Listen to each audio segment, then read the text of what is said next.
Wow, second try, hit it. That's amazing. What is up, Nerf Nation? I'm Naptown Nerf, and this is an unboxing review of the Nerf Rival Curve Shot Sideswipe.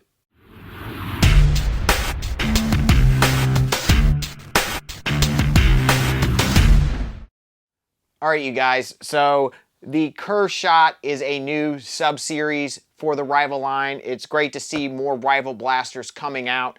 Hopefully that continues. Rival is basically the best thing that Nerf has going for it right now, and really the only thing they have going for them right now, so hopefully they don't screw this up, but this blaster looks really cool. I really like the look of it. You can't really fully see it right now, but we'll get it out of the box here in just a second, but this thing is pretty sweet.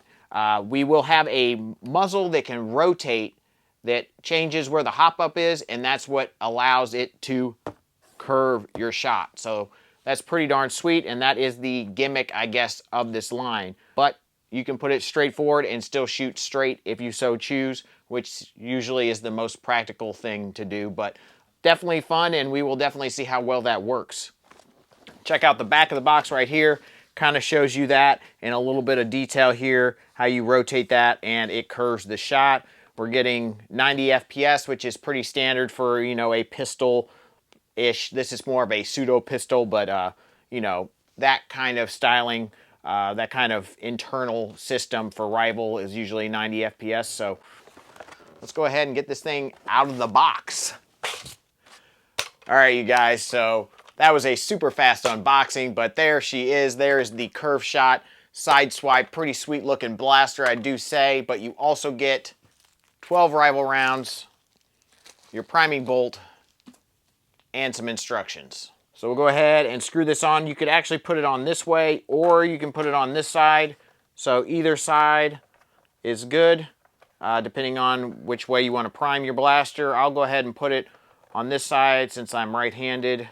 Makes sense to be able to prime with your left, in my opinion. Just like that.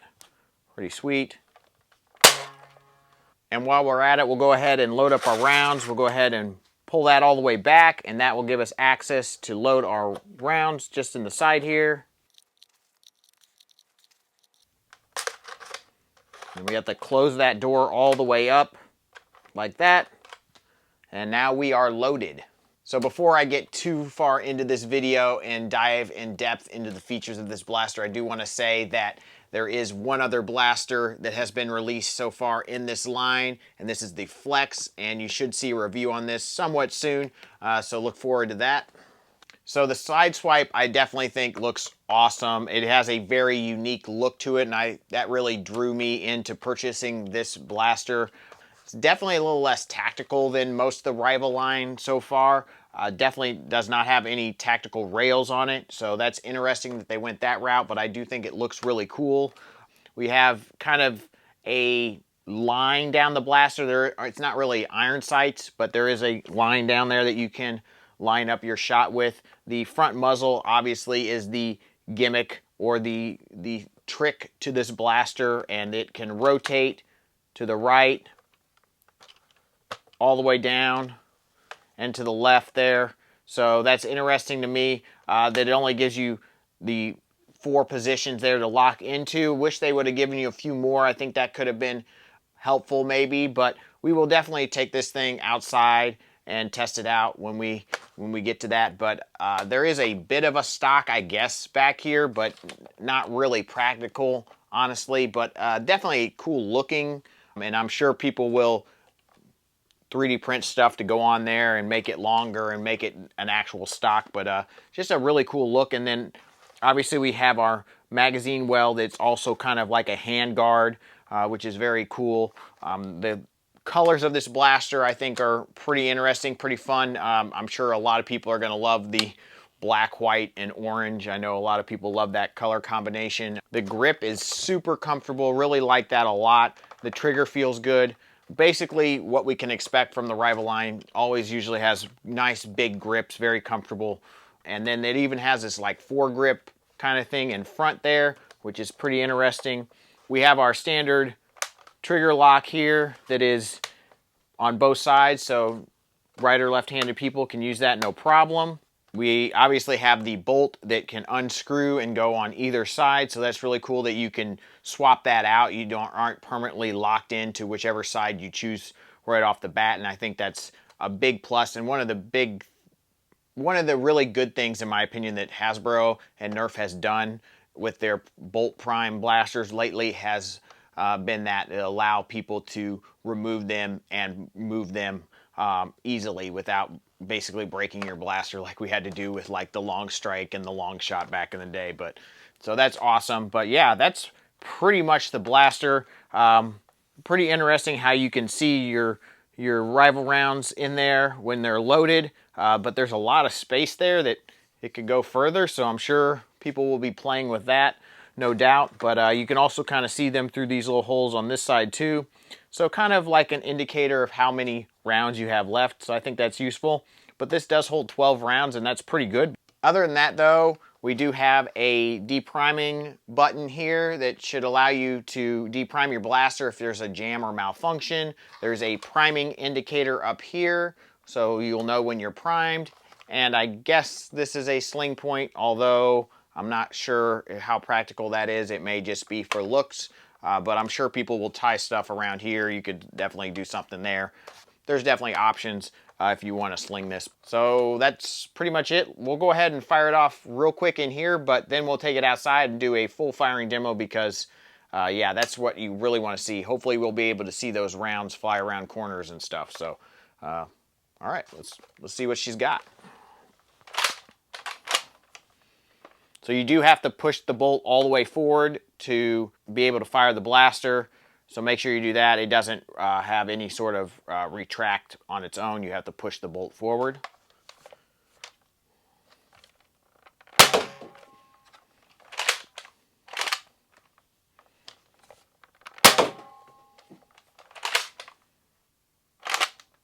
And go ahead and turn that guy. This should make it shoot to the right.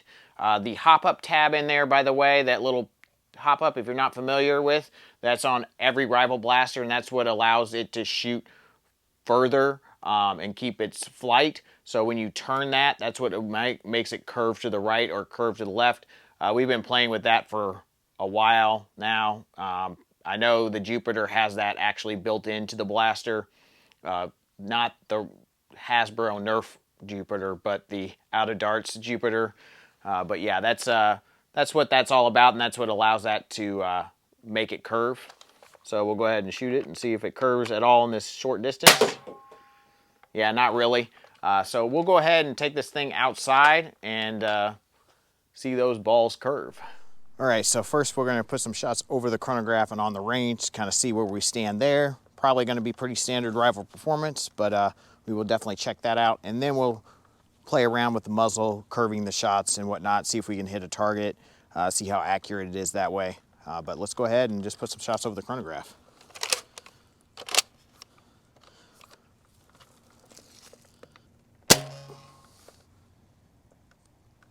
.88.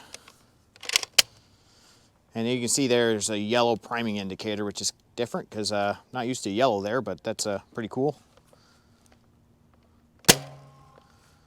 89, and evidently I didn't stretch the tape measure out far enough. It's getting pretty good ranges there.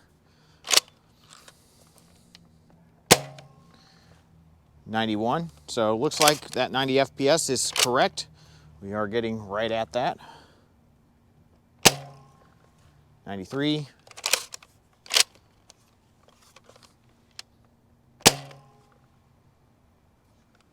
93.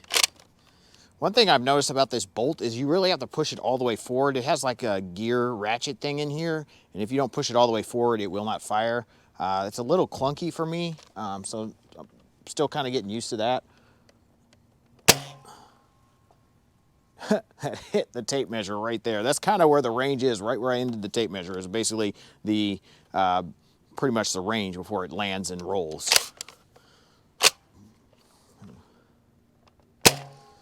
92.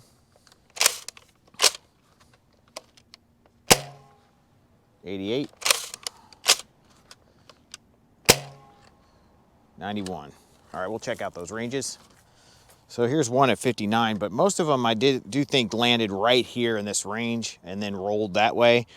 So around, this is 65 feet. So I would say between 65 and maybe 70 at most would be about the max. And then they like to bounce and roll. So pretty good range from the blaster, obviously right at that 90 FPS. And they do fly pretty straight with the muzzle straight forward. It also didn't seem to hop up too much, which was nice. Had a real straight trajectory in terms of level to the ground too. So let's go ahead and see what that muzzle's all about. All right, so we're gonna go ahead and click that to the right there because I want to curve into my yard or into my house instead of into the neighbor's yard. And we'll see how much range it goes straight before it curves right and kind of where we stand there. Just to see, hopefully you guys can see this on camera. We're gonna aim straight down the line and then see it curve, in theory. So it does curve to the right, but it isn't a ton, which is kind of what I was talking about. It would have been nice to see them take that all the way to the side to see how much curve we could get, even if we don't get quite the height, but you can kind of adjust that with the angle of the blaster, possibly, but this is basically the only position unless you just kind of let it sit there. So we may play with that. Even though it doesn't have a locking point. So you can see there it does have a nice curve to it, but if you're trying to really hit somebody behind cover, you better have the range just perfect.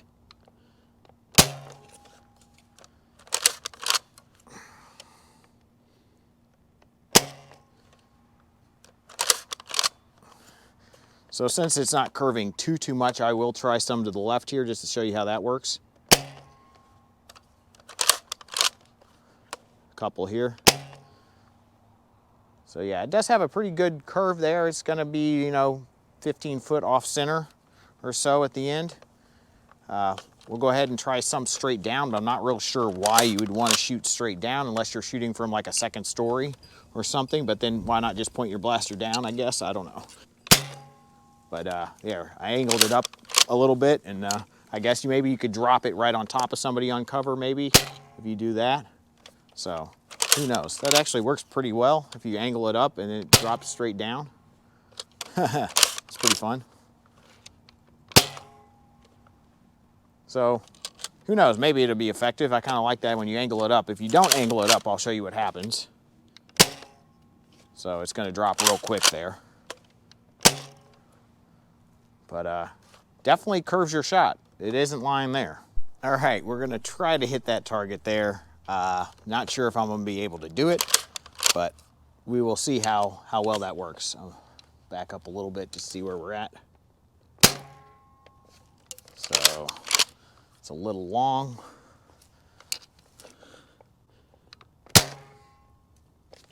Wow, second try, hit it. That's amazing. Now you do obviously have to be the exact perfect range away from where your opponent is to be able to possibly hit them, because you can't, when it's curving, you can't really adjust the range, so you have to know exactly how far away you are, and I would say we're pretty close to 50 foot away.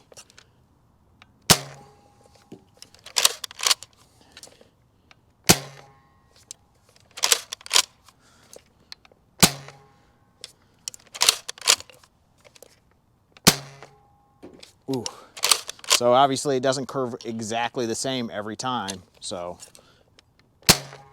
but we are getting pretty close. So you could definitely suppress them with it a little bit for sure. But it's definitely a fun little tool. Definitely something that someone could probably get pretty good with. But this thing is definitely pretty fun. It definitely looks awesome. So let's go ahead and go back inside where it's a lot warmer, and I'll give you my final thoughts. All right, you guys. So obviously the new Curve Shot Sideswipe is a pretty sweet blaster. A lot of fun. I really like most things about it. I think the new Curve Shot line is definitely a fun thing, and I think a lot of kids and adults are going to have quite a bit of fun playing with that. Rival blasters are usually best for indoor use, in my opinion. So I think this could be pretty effective, especially with you know, a lot of indoor arenas like laser tag arenas or airsoft arenas where you do play closer. This could, and with a lot more cover, I think this could be somewhat effective for people and definitely fun to try to hit an opponent around cover. But then obviously it could still be effective as a, you know, just shooting straight on because it has that option too. I didn't get to play with it too much because it's just way too cold outside, but obviously you could still play with it and see other spots and how much it curves and whatnot where they don't click in, because you could just leave it there. But obviously there's only 4 of those locking spots. Would have liked to have seen more locking spots because then you could set it there and know that you're going to get so much, or approximately so much curve in that position. But nevertheless, I think overall it's a pretty fun blaster. There's a few things that I don't like about this specific blaster. The bolt is a little clunky on the prime, especially on the forward part. At first, it didn't even want to go all the way forward, but I think it's broken in a little bit better now. But yeah, it's still just not as smooth as I would like, I guess. But then also the blaster does not have a jam door. So that's a bit concerning to me also, and we'll see how many issues arise, especially with people that aren't super familiar with how rival blasters or Nerf blasters work, and if they end up jamming their blaster, especially with rival rounds that get dirty or worn or, you know, broken in half even somehow. So we'll see. It does have that depriming button that you can deprime it, but if there's like something going on in there, it's going to be hard to kind of get to. So I'm not sure how to advise you on that because I haven't had that problem yet. Other than that, I think the blaster is really awesome. I love the way it looks. It is actually quite a bit larger than I thought it was going to be, but I actually like it quite a bit. So definitely fun. I'm sure people will do some fun things with it, and I cannot wait actually to see what else comes out in this line. We do have obviously the Flex, which is basically a knockout, and then there's one other blaster that looks like a pump action, kind of like a takedown similar blaster. So that should be out sometime summertime, I think, but you never know with Nerf. And then we'll see if they release any other things that that could be coming out in this line, because a full primary blaster in this could be fun. But nevertheless, thank you guys so much for watching. If you enjoyed this video, please leave a like on it. It greatly helps out the channel. Don't forget to subscribe if you're not subscribed. Ring the bell for notifications so you can be alerted to when I post a video. Thank you so much for watching, and as always, guys, peace out.